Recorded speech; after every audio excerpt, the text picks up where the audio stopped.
네, 녹색정의당 정책위 의장 김종민입니다. 오늘 녹색정의당은 돌봄 공약을 발표합니다.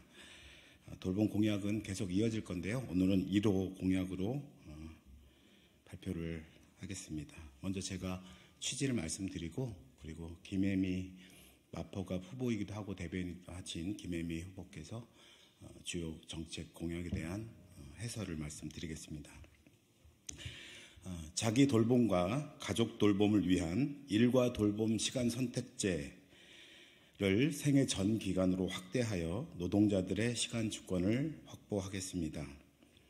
녹색정의당은 초저출생, 초고령화 사회 극복을 위해 돌봄 사회로 사회전환을 만들어 갈 것입니다. 이를 위해 이번 총선을 앞두고 돌봄 공약을 특화하여 시리즈로 발표할 계획입니다. 얼마 전 설 연휴 가족들이 모여 즐거운 시간을 보냈지만 한편으로는 아이 돌봄, 노인 돌봄 등으로 시름이 깊어지기도 합니다. 돌봄은 사회적 화두입니다. 누구나 태어나서 죽을 때까지 돌봄의 대상이 되기도 하고 돌봄의 주체가 되기도 합니다. 그런데 돌봄이 불행의 시간이 아니라 또 다른 행복의 시간이 되기 위해서는 이제 사회 전체가 돌봄 사회가 되어야 합니다. 또한 돌봄 사회로의 전환은 초저출생의 원인을 해결하는 정책 수단이며 초고령화를 맞이하는 우리의 당연한 책무이기도 합니다. 녹색정의당의 돌봄 정책은 노동 불평등, 젠더 불평등, 일자리 불평등을 해결하는 사실상 경제 비전이기도 합니다. 이를 위해 국가의 역할을 다하도록 하겠습니다. 녹색정의당은 초저출생, 초고령화 문제에 대한 대안 정책 공약을 심혈을 기울여서 설계를 하고 있습니다. 우선 초저출생 문제는 성별 임금 격차로 인해 가사 노동에만 한 성별이 전담하게 되는 문제가 가장 중요한 원인입니다. 남녀만이 결합하는 가족만 인정되고 다양한 가족 구성원이 인정되지 않는 문제도 중요한 원인 중에 하나입니다. 또한 돌봄을 국가가 책임지지 않고 개인에게 맡겨놓은 문제 역시 매우 중요한 원인이기도 합니다. 이를 해결하기 위해 노동, 돌봄, 젠더가 결합하고 정부가 책임지는 돌봄 정책을 만들어내겠습니다. 녹색정의당은 그간 해결 방안으로 돌봄 노동의 국가 책임을 명확히 해야 하며 국가가 책임지는 돌봄 서비스를 제공하는 통합돌봄센터를 구축하고 이 센터를 통해 사회서비스원의 맞춤형 돌봄 서비스가 가능한 노동자들이 적재적소로 돌봄을 제공하는 방안을 매우 중요한 방안으로 제시해 왔습니다. 그러나 이 해결 방안만으로는 모든 돌봄 문제를 극복하기 어렵다고 보고 이번 총선 정책 공약으로 일과 돌봄 시간 자유 선택제, 성별 임금격차 해소를 위한 강력한 처방 등을 통해 독박 돌봄을 강요하는 젠더 불평등을 해결하면서도 직장에서 벗어나 누구나 돌봄 노동 시간을 자유롭게 확보할 수 있도록 함으로써 돌봄이 사회적 노동으로 인정될 수 있도록 하겠습니다. 우선 성별 임금격차 해소를 기초로 일과 돌봄 시간 자유 선택제를 추진하겠습니다. 우선 젠더 불평등 해소를 전제해야 돌봄 정책이 편향되지 않습니다. 성별 임금 격차로 대부분 가족 돌봄은 여성 노동으로 채워지고 이는 직장에서 고용 단절로 이어집니다. 남성 육아 휴직 제도의 도입이 무용지물이 되는 이유입니다. 강력한 대책으로 성별 임금 격차 해소를 위해 모두가 나서야 할 때입니다. 이를 위해 성별 임금 격차 해소법을 제정하여 기업 성별 임금 격차 공시제를 실시하고 기준 미달 법인세를 대폭 올리는 것으로 공약을 검토하고 있습니다. 여기에 돌봄은 노동이라는 슬로건으로 돌봄 휴직과 돌봄 근로시간 단축 제도를 확대 실시하여 돌봄 이원 근무제를 강화하고 성별에 관계없이 모든 시민이 필요한 시기에 일과 돌봄을 자유롭게 선택할 수 있게 하겠습니다. 아이 돌봄, 노인 돌봄, 간호 돌봄, 자기 돌봄 등 모든 돌봄에 시간을 쓸 수 있게 하겠습니다. 이를 위해 기업에서 허가받는 것이 아니라 누구나 자유롭게 시간을 선택하여 쓸 수 있게 하는 것입니다. 직장에 다니지 않는 시민들의 경우 정부 돌봄 서비스를 저비용으로 이용하게 하는 것도 함께 검토해 나갈 것입니다. 추가로 녹색정의당은 통합 돌봄 사회로 나가기 위한 정책 공약을 준비하고 있습니다. 임신, 출생 무상화, 영유아 무상교육을 더 이상 미루지 않을 것이고 돌봄 사회부총리를 신설하고 각 읍면동 주민센터를 통합 돌봄센터로 전환하여 마을에서 전생의 통합돌봄 지원 체계를 구축하는 공약을 준비 중에 있습니다. 여기에 노인 100만 원 최저소득의 도입, 전국민 주치의제, 의료비 100만 원 상환제, 자치구별 정신건강상담센터 설치 등 공약 또한 준비를 하고 있습니다. 녹색정의당은 돌봄, 젠더, 건강, 노동 시간 등을 복합적으로 설계해서 돌봄 사회를 향한 첫걸음을 시작할 것입니다. 오늘은 그 시작으로 자기 돌봄과 가족 돌봄을 위한 일과 돌봄 시간 자유선택제를 돌봄 공약 1호로 내놓습니다.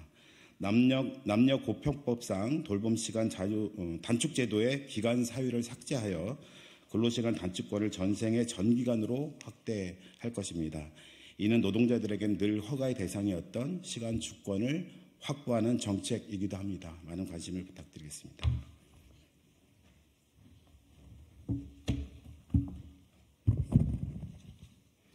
네, 일과 돌봄 시간 자유 선택제 공약을 발표하겠습니다.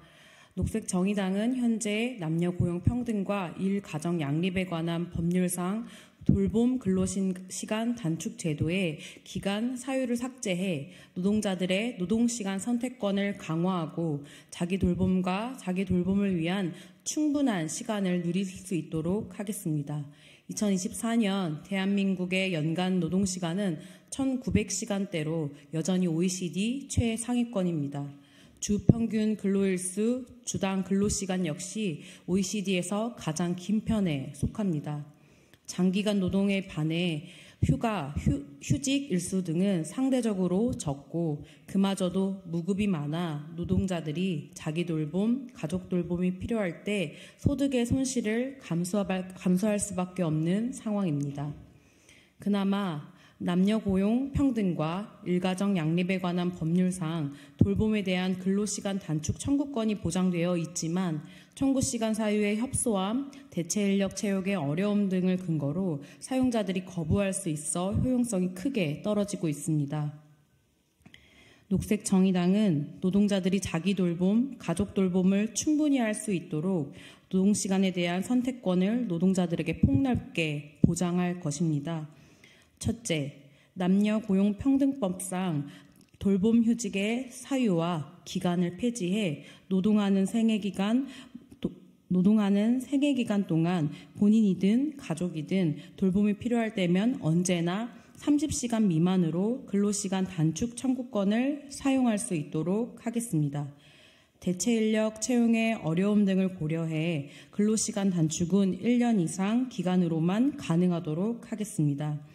1년이 지나면 소득을 위해 전일제로 복귀할 수 있는 전일제 복귀 청구권도 부여하겠습니다. 또한 근로시간 단축 청구권이 거절되는 주된 사유가 대체인력 채용인 만큼 국가 차원의 공공대체인력 공급기관을 설립해 대체인력 공급이 원활하게 될 수 있도록 하겠습니다. 둘째, 전일 돌봄이 필요한 경우 근로시간 단축 청구권만으로는 돌봄이 어려울 수 있다는 점을 감안해 현행 남녀 고용 평등법상 연간 90일간 부여가 가능한 가족 돌봄 휴직을 가족 돌봄, 자기 돌봄 휴직으로 개편하고 90일 중 30일은 유급 휴직으로 전환하겠습니다. 유급 휴직 전환을 통해서 돌봄이 필요한 상황에서 소득이 단절되지 않도록 하겠습니다. 근로시간 단축 청구권의 전면화는 지금까지 사업장의 스케줄에만 맞춰져 있던 근로시간을 노동자가 전일제와 전일제 시간제 사이에서 스스로 선택할 수 있다는 측면에서 노동자들이 시간 주권을 행사하는 것입니다. 또한 실근로시간 단축 효과 역시 나타날 것입니다. 2024년 2월 22일 녹색정의당. 네, 감사합니다. 네, 이어서 의대 지원했다는 의사들의 집단 행동에 대한 녹색정의당 정책위원회 입장에 대한 말씀을 이어서 드리도록 하겠습니다. 윤석열 정부는 전공의가 행동에 돌입하자 비대면 진료를 전면 확대하고 PA 간호사 활용을 강구하겠으며 현재 공공의료기관들을 활용해 응급 체계에 대응하겠다고 했습니다. 전공의 집단 사직은 국민들의 건강과 생명을 볼모로 본인들만의 이해득실만을 위한 매우 정략적인 행동입니다. 국가가 건강보험이라는 사회보험을 운영하고 의료 행위를 면허로 보장하는 이유는 의료의 공공성 때문입니다. 이러한 의료의 공공성을 망각하고 의료를 사적 행위로 거래하는 일은 용서하기 힘든 행동입니다. 특히 필수 의료에 해당하는 응급실, 중환자실, 산부인과 등에서도 나몰라라 사직하고 집단 행동을 하는 것은 파렴치한 비윤리적 행동으로 좌시할 수 없습니다. 반면 정부의 의대 정원 확대 정책과 현재 정부가 내놓는 대응 방안 역시 문제가 있습니다. 첫째, 정부가 밝힌 비대면 진료의 전면 확대는 원격 의료 플랫폼 업체를 고려한 친시장 정책으로 환자의 안전성을 담보할 수 없습니다. 둘째, PA 간호사 활용은 제도적 보호도 없이 PA 간호사를 불법지대로 내모는 것과 다를 바가 없습니다. 현재 관행상 PA 간호사가 현장에서 활용되고 있지만 의료법에 규정이 없어 불법으로 처리되어 법적 보호도 전혀 받지 못하는 상황입니다.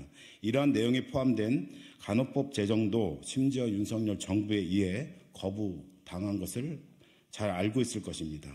제도 보호 없이 피해 간호사 활용을 언급하는 것은 정부가 나서서 피해 간호사를 불법지대로 내모는 것입니다.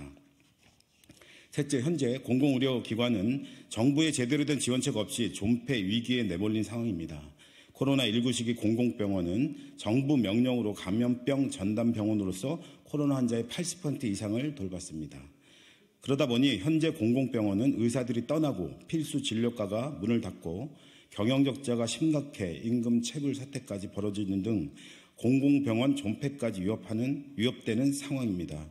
그럼에도 불구하고 코로나19로 입은 타격을 회복하기 위한 감염병 전담병원을 위한 2024년 정부 예산안이 0원이었다가 작년 말 보건의료 노조가 18일간 단식 농성하는 등 각계의 노력을 통해서 겨우 100억 원 편성되는 데 그쳤습니다. 정부의 의대정원 확대 정책 기조도 필수적으로 있어야 할 것이 빠져 있습니다. 정부의 의대정원 확대에 있어서 가장 중요한 기반인 지역 공공의대 설립이 정부 발표에는 빠져 있습니다. 지역에서 머물러서 일할 의사를 만들 특단의 대책 없이는 1000명, 2000명 아무리 의대정원을 늘려도 피부과, 안과, 성형외과 등 소위 돈되고 인기 있는 피한성 과목으로 집중될 것이고 지방에서 의대를 졸업해도 결국 의사들의 수도권 쏠림 현상은 막을 수가 없을 것입니다. 이를 해결하기 위해 녹색정의당이 제시한 3대 필수 의료, 공공의료 정책 패키지가 반드시 필요합니다. 첫째, 지역 공공의대를 설립해 지역 인재 60% 이상을 선발하고 졸업 후 10년간 지역에서 의무 복무하도록 해야 합니다. 둘째, 500병상 이상의 선진국형 공공병원으로 국민들이 신뢰하고 접근 가능한 지역으로 체계를 세워야 합니다. 셋째, 국가 표준을 선도할 국민의전원을 설립해서 국가에 필요한 필수 의료 분야의 인력을 양성해 나가야 합니다. 정부 여당이 이제 와서 공공의대 등에 대한 입법을 지원하겠다고 나선 것은 만시지탄일 뿐입니다. 지금이라도 지역 공공의대 등 녹색정의당의 3대 필수 의료 공공의료 정책 패키지에 대해 적극적으로 정부 여야 모두 협력하여 이번 임시국회 내에서 반드시 통과시켜야 합니다. 의대 정원 문제와 필수 의료 대책 논의는 정부와 의사만의 협의체계에서 벗어나야 합니다. 이미 의사들과의 대화는 수십 년간 진행돼 왔습니다. 여러 정부를 거치며 진행한 평행선을 걷는 타협이 불가능한 논쟁거리가 된 지 오래입니다. 그간 한 채의 접점도 만들어내지 못했습니다. 전 국민이 겪고 있는 필수 의료 붕괴 앞에서 의사 한편의 이익을 대변하는 집단만의 논의가 당사자가 될 수는 없습니다. 차라리 이제라도 꼭 필요하다면 공동의 이익을 위해 정부, 의료계, 시민사회, 전문가 등으로 폭넓게 구성한 사회적 기구를 조속히 설치해 의료계획을 더 폭넓게 논의해야 할 때입니다. 더불어민주당이나 시민사회 역시 윤석열 정부가 추진한다고 의심의 눈초리로만 대하지 말고 의료개혁, 사회개혁을 향한 한발 진전의 의미를 두고 의사들의 집단 행동에 단호하면서도 지혜로운 대응이 필요할 때입니다.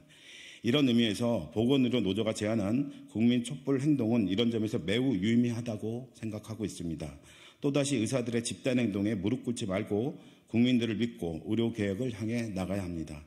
국회와 시민사회는 의사들의 집단 행동에 단호히 나서야 할 때입니다. 녹색정의당은 의대 정원 확대를 넘어 공공의료가 구축되어 가는 길에 힘을 다해 나갈 것입니다. 고맙습니다.